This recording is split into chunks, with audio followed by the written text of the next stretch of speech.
നമുക്കിത് കൊണ്ടൊരു ഇസ്റ്റു ഉണ്ടാക്കിയാലോ കേട്ടോ. സ്റ്റൂ എന്ന് പറയും, ഇഷ്ടു എന്ന് പറയും, ഒക്കെ ഓരോ നാട്ടുകളിലും ഓരോന്നാ പറയുക കേട്ടോ.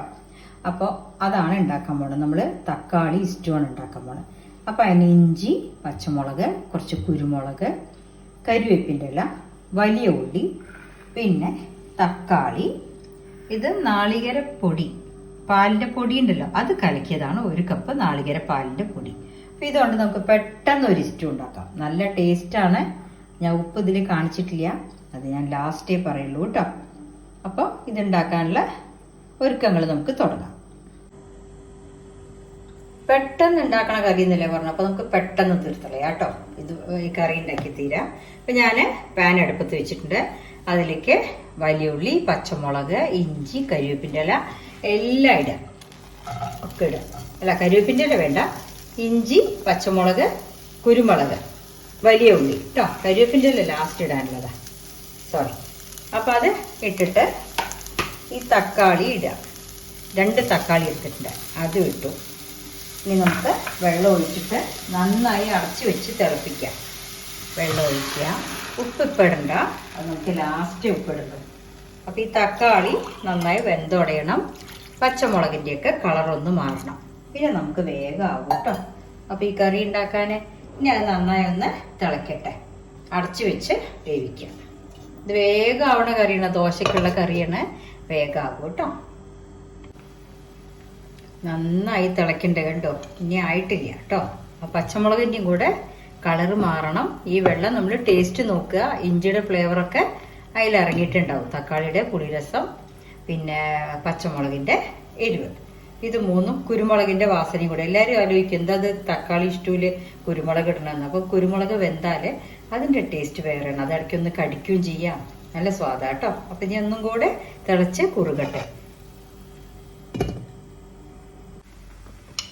ഇപ്പം നമ്മുടെ തക്കാളി സ്റ്റൂ അല്ലെങ്കിൽ ഇഷ്ടു, മലയാളം നമ്മുടെ പാലക്കാട്ടുകാരൊക്കെ ഇഷ്ടു എന്നാണ് പറയുക കേട്ടോ.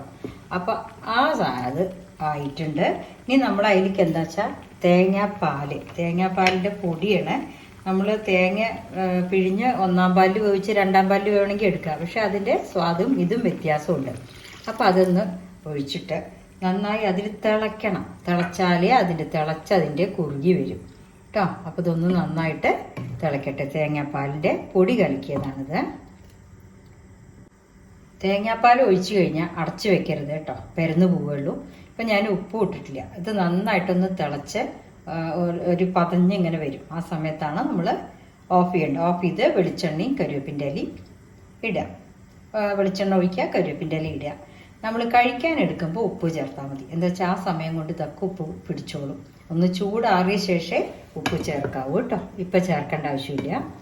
ഇത് തേങ്ങാപ്പാൽ പൊടിയാണെങ്കിലും ശരി, നമ്മൾ നാളികേരം അരച്ചിട്ടോ 1-ാം പാലും 2-ാം പാലും എടുക്കില്ല, അങ്ങനെ എടുത്ത് ചെയ്യുകയാണെങ്കിലും ശരി കേട്ടോ.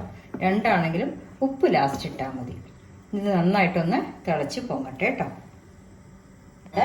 തേങ്ങാപ്പാൽ സ്റ്റൂ റെഡി ആയിട്ടുണ്ട് കേട്ടോ. ഇനിയിപ്പോൾ നമുക്കൊന്നും ചെയ്യാനില്ല. അതിൽ മറ്റേ വെളിച്ചെണ്ണ ഒഴിക്കുക, കരിവേപ്പിൻ്റെ ഇല ഇടുക. ഉപ്പ് നമ്മൾ കഴിക്കാൻ ആവുമ്പോൾ എടുത്താൽ മതി കേട്ടോ.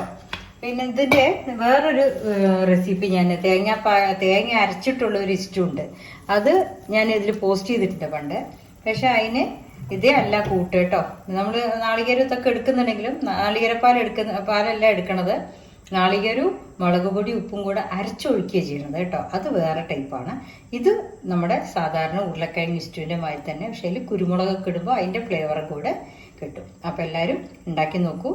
ദോശയ്ക്കും നൂൽപുട്ടിനും വെള്ളയപ്പത്തിനും ഒക്കെ പറ്റണ കറി തന്നെ കേട്ടോ. ഓക്കെ.